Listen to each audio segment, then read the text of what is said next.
Welcome to the deep dive. Today we're getting into something pretty important for financial advisors: digital estate planning platforms. hmm You shared this great comparative analysis, and we really want to go beyond just features today. Right. Understand the why. Exactly. Why these platforms exist, what they actually unlock for advisors, and maybe, what signals success in this space. Yeah, it's a growing market. Totally. So we'll look at who they're for, what they do, how the pricing works, which is always key, and where they really deliver, and maybe where the gaps are. Sounds good. And our main source here is that digital estate planning platform comparison report you mentioned. It gives a solid look at wealth.com, Vanilla, Trust and Will on core estate plans, and also One Digital Trust. And it's based on good stuff, right? Public info, industry news. Yeah, and expert takes from people like Michael Kitz's T3 Technology Hub. It's pretty well grounded. It even explains why some platforms, like Tomorrow, aren't in this specific advisor-focused comparison. Which helps frame it. Okay, so for our listeners who like to get up to speed quickly but thoroughly, this should be perfect. We're aiming for those, aha moments. Cutting through the jargon. Yeah, finding the surprising differences, the smart ideas, without getting totally bogged down in details. Clarity, actionable understanding. That's the goal. Okay, where should we start? Let's kick off with wealth.com. They seem to be making quite a splash. They really are. They've positioned themselves as kind of the leading end-to-end platform for advisors and wealth management firms. And they've got the ratings to back it up. Seems so. #1 in that 2024 T3 Advisor Software Survey, awards from wealthmanagement.com. Plus, adoption by over 800 firms. That's significant traction. Yeah, 800 firms, and the money's there too, right? Big VC backing. Oh, yeah. $30 million Series A, led by GV. That's Google Ventures, Citi Ventures involved too. Yeah. Plus strategic money from Schwab, etc. Okay, so serious players believe in this. What's the core offering then? What are they actually doing for these advisors? It's pretty comprehensive. You've got document creation, obviously wills, trusts, POAs, healthcare stuff, across all U.S. jurisdictions. All of them. All of them. But the really interesting bit, I think, is their Esther AI. Ah, the AI angle. What does it do? It's not just about creating new documents. Mm. It actually digs into existing estate plans. It extracts data, summarizes the complex bits, and even visualizes the structure. Okay, so if a new client walks in with a pile of old documents. Exactly. The advisor can use Esther to get up to speed, like way faster. It helps spot gaps or issues right away. That sounds like a game changer. Not just saving time, but potentially uncovering planning needs the client didn't even realize they had. Precisely. It lets the advisor be more proactive from that very first conversation. It's about deeper insight, faster. Interesting. And you mentioned visualization. They have a specific suite for that. Yep, the visualization suite. Think visual flowcharts of the plan, clear breakdowns of assets like what's profitable, what's not, and this thing they call an ownership balance sheet. Making the complex simple for the client, essentially. That's the idea, moving beyond just dense legal text to something clients can actually see and understand. Builds trust. Makes sense. Any other standout features? Well, their scenario builder looks pretty powerful. Advisors can model complex strategies, grats, slats, that kind of thing, and see the tax impact in real time. Okay, so useful for the higher net worth end of the spectrum. Definitely. Then there's an advisor portal for monitoring clients, getting custom reports. It even has proactive insights based on like 1,000 different triggers. Plus CRM integration via API. 1,000 triggers, wow. Yeah, and a dedicated family office suite for the ultra-wealthy. And of course, security is a big focus, digital vaults, SOC2 Type 2 certification. Okay, let's pause on that SOC2 Type 2. Why is that important for advisors looking at these platforms? It's huge, really. It means an independent auditor has verified their systems and controls around security, availability, confidentiality, privacy. Basically, it's proof they take data protection very seriously. Which is non-negotiable when you're dealing with sensitive client info. Absolutely essential. Got it. Okay, let's talk cost. How does an advisor actually pay for wealth.com? It's a seat-based subscription for the firm. So the cost depends on how many advisors are using it. And the prices? Well, you have to ask for a custom quote. They don't publish standard pricing. Okay. Opaque pricing. Yeah. The subscription does give you unlimited document creation and updates, which is good. But there's commentary, like from Kitz's, suggesting the starting point might be around $5,000 per advisor per year. $5,000 a year. So maybe not cost effective if you only do a handful of estate plans? That's the potential downside for lower volume users or smaller practices. It seems geared towards firms that really integrate this deeply and frequently. Right. How well does it play with other advisor tools, integrations? Integration seems to be a major focus for them. They've got a really deep, real-time integration with eMoney Advisor. Okay, e-money. That's a big one. Yeah, huge. It means data syncs seamlessly, giving this unified view for planning. They also talk about plug-and-play integrations with other tools, especially CRMs using APIs, and you can track assets directly within the platform using that integrated data for reports. That e-money connection sounds key, especially for advisors doing comprehensive planning. It really points to their target market advisors using sophisticated planning tools, likely for more affluent clients. Okay, so summing up, wealth.com. Very tech forward, strong AI and visualization, deep e-money integration, lots of funding, but potentially pricey for low volume users, and pricing isn't transparent. That's a good summary. All right, let's shift gears to vanilla. Similar space, but maybe a different flavor. Huh. Nice one. Yeah. Yes, Vanilla positions itself as the leading estate advisory platform, not just for advisors, but also attorneys, institutions, founded by Steve Lockshin back in 2019. Blockchain. Okay, and they've got big names using them too. Yeah, Mariner, Vanguard, Ballantine, Evan Tax. Quite a list. And the funding is even bigger here, over $85 million. Whoa, $85 million plus. From Insight Partners, Venrock, Vanguard again, Edward Jones Ventures. Nationwide, Alliance. Yeah. Yeah, serious institutional backing. Okay, so what's driving that level of investment? What's Vanilla's secret sauce? They really lean into visualization and AI as well, maybe even more explicitly. Features include an estate health check for intake and prospecting. Prospecting. Interesting. Yeah. Then there's document building with a visual map, these dynamic, interactive diagrams, an integrated balance sheet showing the whole estate picture. A living picture, they call it. Right. And their AI is called VAI Copilot. It helps with document analysis, Q&A, even building the plan. Plus scenario modeling, branded reports, and the Vanilla Academy for advisor training. So, heavy emphasis on making it visual and using AI as an assistant. How does that visualization focus really help the advisor-client chat? I think it's about transformation. Instead of just handing over legal docs, the advisor walks the client through these interactive charts. Here's how assets flow. Here what happens if we do X. Makes it concrete. More engaging, less intimidating for the client. Exactly. Better understanding, more confidence, better buy-in. And the VAI Copilot. You said it helps build the plan. How so? It acts like an assistant. It can spot planning opportunities, maybe inconsistencies. It can help draft parts of the plan, answer regulatory questions, like having a research assistant on call. Streamlining the advisor's work. Okay. What about Vanilla's pricing? Same custom subscription model. Pretty similar, yes. Customized, user-based, seat pricing. You need a quote. They have different tiers. Advanced, expert, enterprise team with more features, like the AI at higher levels. Document creation is included in the subscription. So again, tailored pricing depends on your needs and size. Integrations. Do they also link up with eMoney? They do. Their integrated balance sheet is key here, showing asset titling and structure. And that connects with eMoney, feeding data into their visualizations. They also mention broader integrations and APIs. So eMoney seems like a common denominator for these top-tier platforms targeting comprehensive planners? It certainly appears that way. It's becoming a key integration point. Okay, let's move on to Trust and Will. They feel different coming from that strong consumer background. Absolutely. They're huge in the direct-to-consumer DTC space. Over 1 million users created plans with them.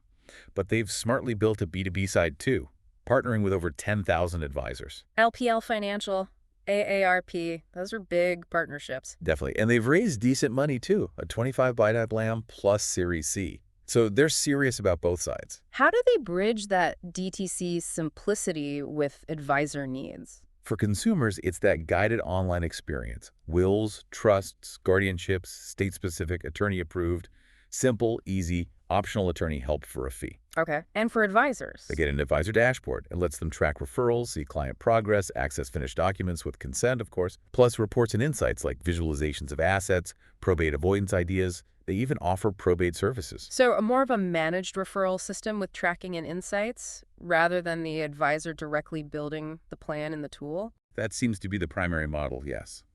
Though the insights part gives advisors value back. How does the pricing work for advisors then? They have two main options. A premium plan, which is per seat, lets advisors offer complimentary plans to clients with volume discounts. Ooh, interesting, like a value-add service. Exactly. Or there's a basic plan, which is just a referral link giving clients a discount on the retail price. Both get the dashboard and support. What about ongoing costs for the client? That's a point to note. There's an optional attorney support fee, and clients typically pay an annual fee like $19 or $39 if they want to make updates after the first year. Okay, so potential ongoing client costs to consider. Integrations. How do they connect with planning tools? This seems less of a focus for Trust and Will compared to Wealth.com or Vanilla. They talk about using the data gathered in their platform to give advisors insights and reports. So insights from the estate plan, not necessarily deep integration with the financial plan data. It appears that way. Hmm. More focused on summarizing the estate planning output for the advisor. Got it.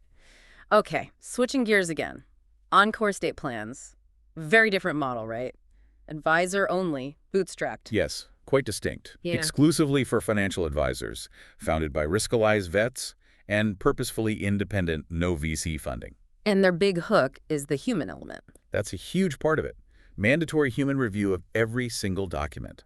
Plus, they offer turnkey deed preparation and filing, which is a massive practical help. Solving a real pain point with funding trusts. Exactly. And advisors seem to love them consistently. High satisfaction ratings in surveys, T3 All-Star, top marks for value from Kitses. Over 3,000 advisors using them. Tell me more about that mandatory human review. Why is that such a big deal? It directly tackles the UPL unauthorized practice of law concern for advisors. Having their team review everything adds a quality control layer and helps advisors avoid accidentally giving legal advice. Huge peace of mind factor. Absolutely. And humans can catch nuances an algorithm might miss. It adds robustness. Makes total sense. What else is in their toolkit? Attorney-vetted templates, visual plan summaries, which you can even generate from existing client docs, flexible workflows for data input, custom doc capabilities for complex needs like special needs trusts, plus lots of advisor resources and UPL guidance. Being able to visualize an existing plan sounds really useful for taking on new clients. Okay, the pricing. If they're bootstrapped, how does that work? This is another key differentiator, primarily pay as you go. Oh, PAYG. Interesting. Yeah, advisors pay per service, like $150 for a visual summary, $625 for a trust, $375 for a will. Deed filing starts around $250. Very transparent. So you only pay for what you use? Pretty much. They do have optional firm subscriptions with bundled services, but the PAYG model is central. It makes it really accessible, especially if your volume varies. Advisors often rate them highly on value because of this. I can see why that would be popular. Less commitment, clear cost. What about integrations? Let's focus here. Similar to Trust and Will in that sense. Their visual summaries include assets mentioned in the plan. They partner with FP Pathfinder for workflow stuff. Custom integrations are possible for enterprise clients, but no big out-of-the-box link to e-money like the others. So strong on the core legal doc quality, human review, practical services like deeds and flexible pricing, but maybe less integrated into the broader tech stack. That seems fair. Their focus is really on executing the estate plan reliably and affordably for advisors. Okay, one more. One digital trust. Enterprise focus, you said. Absolutely. Think B2B2C. They build private label platforms for big players, financial institutions, large advisory firms, benefits providers. These partners then offer it to their customers under their own brand. So not something an independent advisor would typically sign up for directly? Generally, no. Unless their larger firm or institution partners with one digital trust, they're more of an infrastructure provider, currently seed stage funding. Got it. What features cater to that enterprise model? Scalability is key, built on AWS. Strong API capabilities for custom integrations with the partner systems. White labeling is core, obviously. Document creation for all 50 states plus DC. Secure digital vault, data analytics for the partner, and end-user education. Makes sense. APIs and white labeling are crucial for that market. Pricing. It's wholesale pricing. Custom enterprise deals with the institutional partners. The partner buys in bulk, essentially, and decides how to offer it to their end users free, discounted, bundled. Okay, and integrations for financial data. They provide the APIs so the partner can build those custom integrations to link financial data. Less detail on pre-built advisor-facing integrations, as their main client is the institution. So one digital trust is playing the long game, enabling large organizations rather than serving individual advisors directly. Exactly. A different strategy altogether. All right. We've covered a lot of ground, looking across all five: Wealth.com, Vanilla, Trust and Will, Encore Estate, One Digital Trust.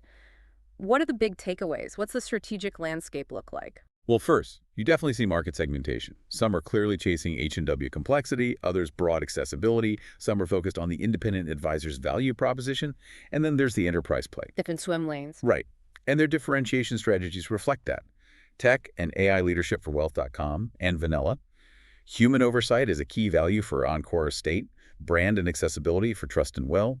Flexible pricing for Encore Estate. Wholesale for One Digital Trust. What about broader industry trends? What's bubbling up? AI is definitely a theme for analysis and support. Integration is critical. That e-money connection keeps popping up. Visualization is huge for client communication. We're seeing diverse pricing models emerge. Navigating UPL is a constant challenge. And the need for digital asset planning is starting to become really apparent. Digital assets. Yeah, that's a whole other can of worms.